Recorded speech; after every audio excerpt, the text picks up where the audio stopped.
Sean todos bienvenidos. Reciban un cordial saludo. En esta ocasión desarrollaremos el tema las revoluciones liberales en los imperios autocráticos, dentro de nuestra serie de videos sobre las relaciones internacionales y la formación de los imperios coloniales entre 1870 y 1914. En esta serie de videos tenemos tres grandes periodos de análisis. Comenzamos con el equilibrio europeo de la era Bismarck, luego la apertura a la política mundial que desarrollamos en anteriores videos, y ahora empezamos con el tercer gran periodo que corresponde a los imperialismos nacionalistas. Dentro de esto vamos a ver en esta ocasión las revoluciones liberales en los imperios autocráticos y posteriormente tocaremos el auge de los nacionalismos y la carrera armamentista y las nuevas alianzas europeas. Comenzaremos nuestro análisis viendo el Domingo Sangriento en San Petersburgo en enero de 1905. Cuando todavía se está desarrollando la guerra ruso-japonesa, se convoca una gran manifestación de obreros en San Petersburgo pidiendo mejores condiciones de trabajo y también el cese del conflicto con Japón, donde Rusia está perdiendo no solamente a nivel económico y humano, sino también el prestigio como una gran potencia mundial. Esta manifestación es disuelta a balazos. Se calcula que unas 1000 personas quedan muertas o heridas durante esta manifestación que tenía un carácter pacífico. Y a consecuencia de eso se produce una huelga y una sublevación de varias guarniciones militares, exigiendo al zar en mejores condiciones, tanto en lo político como en lo social, ¿no? La primera reacción de las fuerzas militares del zar es tratar de retomar el control por las armas, y entonces se envían destacamentos a distintos lugares donde se habían producido las sublevaciones para tratar de reconquistar por la fuerza el control. Uno de los lugares más célebres dentro de esto es la ciudad de Odessa, donde se subleva el acorazado Potemkin, uno de los principales de la flota rusa del Mar Negro, y la población se une espontáneamente a la rebelión. Cuando las tropas zaristas llegan para retomar el control, lo hacen produciendo una masacre, y justamente en esta escena que se puede ver acá, tomada de la película Acorazado Potemkin, una clásica película rusa, se muestra la crudeza de la represión. Pero cuando se extiende la rebelión, el zar se da cuenta que se puede hacer incontrolable, y por eso en 1905 acepta que se forme la primera constitución rusa, es decir, se iba a elegir un parlamento que iba a controlar al poder del zar, que hasta ese momento era prácticamente absoluto. Esta asamblea va a decretar en 1906 una reforma agraria.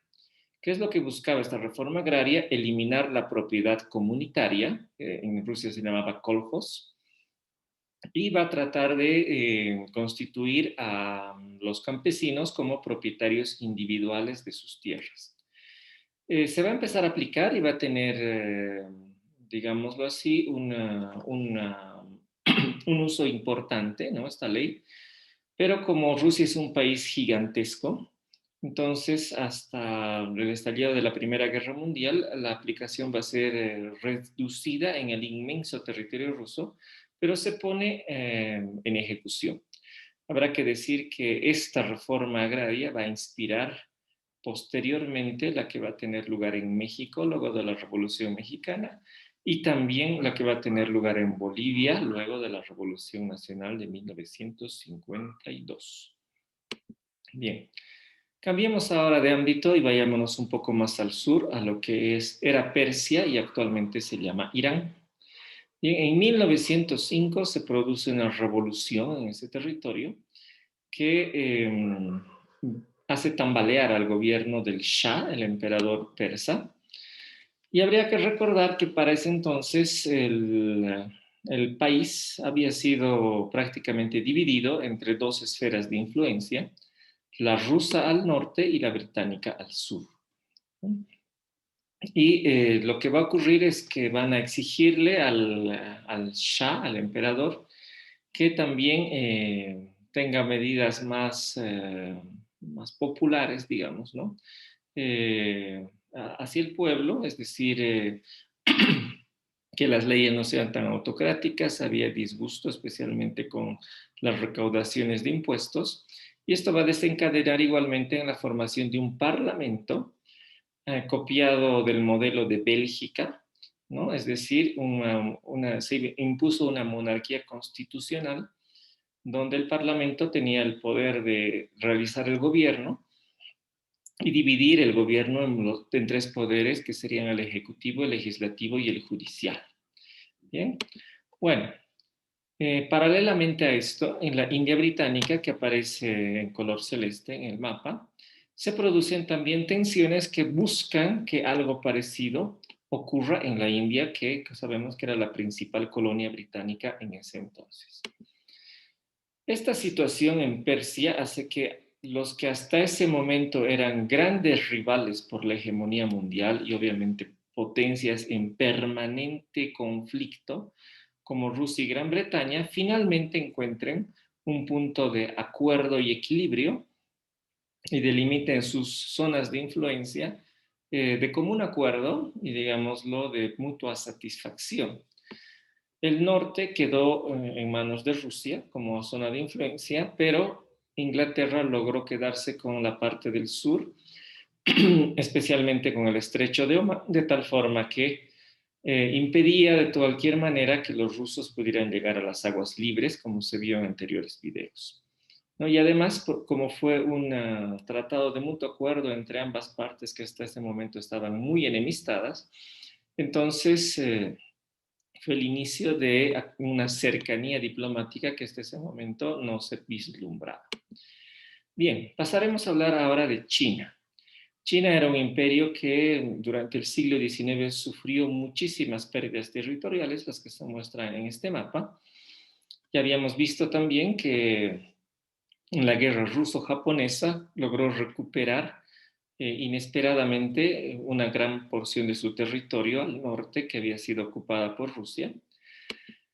Pero de todas maneras había mucho descontento con la dinastía reinante.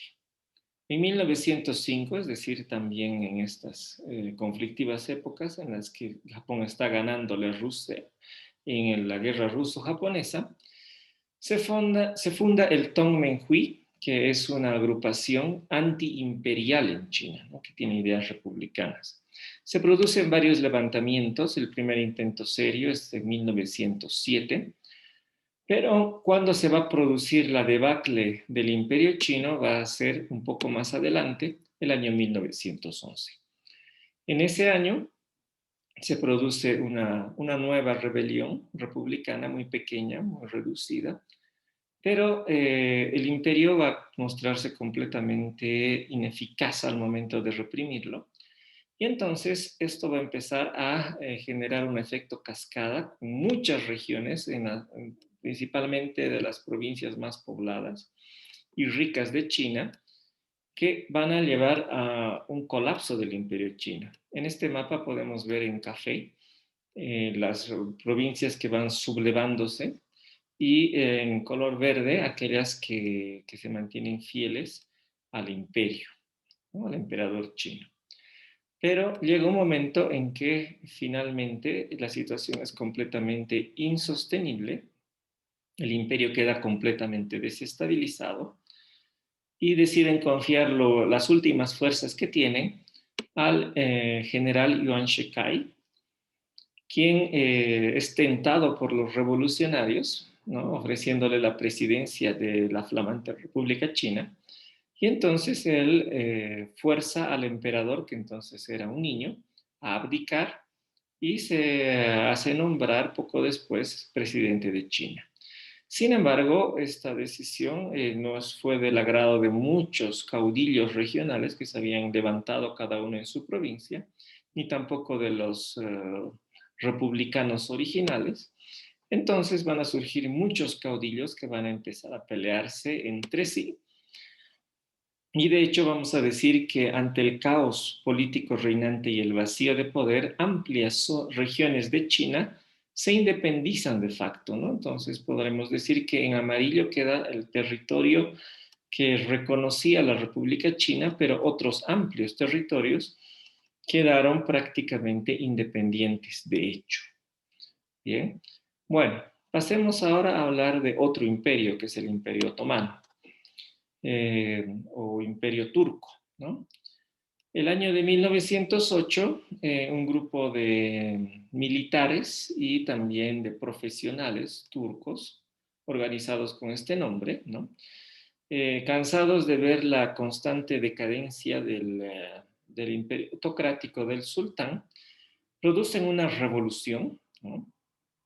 Y logran enfrentarse a las fuerzas del sultán y lo que hacen es obligar al sultán a aplicar una constitución que no estaba vigente desde el año 1876, el cual limita el poder efectivo del sultán. Además, otro aspecto destacado de esta revolución es que los jóvenes turcos se quedan con el mando del ejército, o básicamente de la mayor parte del ejército. Entonces tenían todo el poder militar a su disposición. Y este movimiento de jóvenes turcos y sus aliados planifican tomar medidas liberales, ¿no? Y de brindar autonomía a las minorías que se encontraban dentro del imperio, que eran básicamente pueblos de religión musulmana que estaban dentro del amplio territorio del imperio turco, que se extendía mucho más de lo que es Turquía, que tenía amplios territorios en Europa.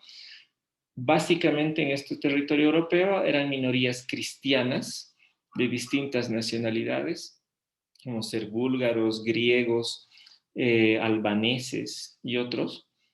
Y por otra parte, en amplias regiones fuera de Anatolia existían pueblos árabes o musulmanes que no pertenecían a la etnia turca y que también podrían haberse beneficiado de las autonomías, ¿no? Bien, entonces este era el planteamiento que hicieron los jóvenes turcos en 1908. Sin embargo, años después esto va a cambiar radicalmente y más bien los jóvenes turcos van a promocionar un nacionalismo turco y una represión de las minorías, que en el caso de los cristianos de Armenia, en la Primera Guerra Mundial va a llegar inclusive al genocidio. Bien, estos sucesos que hemos visto van a, principalmente lo de Persia, ¿no? Va a unir a Rusia y a Gran Bretaña, ¿no?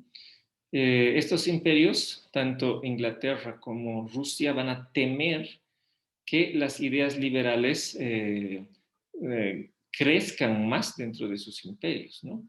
Porque por ejemplo, que la India exige un estatuto de autonomía iba a ser muy peligroso para el dominio colonial británico, o por otra parte que los rusos vean que grandes extensiones de su territorio pidan también una autonomía por cuestiones culturales, iba a ser desestabilizante, ¿no? Entonces, ante esta situación, lo que hacen estos países, Rusia y Gran Bretaña, es reprimir las ideas liberales dentro de sus territorios, ¿no? Para que no cundan más y mantener un status quo, ¿no? Y decir, ya no iban a enfrentarse más por luchar por la hegemonía mundial, socavando y, digamos, apoyando la oposición del otro país para debilitarlo, sino que dijeron que era un punto en que ambos se iban a unir para detener la proliferación de las ideas liberales que estaban haciendo desestabilizar a varios imperios y que podía llegar esa ola hasta los suyos. Bien, y dentro de lo que corresponde a las alianzas militares, Rusia y Francia ya estaban unidas desde unos años atrás, así que entre Rusia, representada aquí al medio, Inglaterra, representada con una gran ancla, símbolo de su poder marítimo, y Francia, con su gorro frigio, forman lo que se llama la Entente Cordial, es decir, un entendimiento amigable entre las tres, que tenían posiciones políticas muy distintas entre sí, para no perjudicarse mutuamente y no sabotearse una a la otra, ¿no? Y en caso de crisis, enfrentarla unidas. Esta va a ser la génesis de la alianza que va a luchar en la Primera Guerra Mundial contra las potencias centrales. Bien, les agradezco mucho por su atención. Les invito a visitar mi portal académico donde hay varios videos ya publicados. Y les agradezco y será hasta una próxima oportunidad.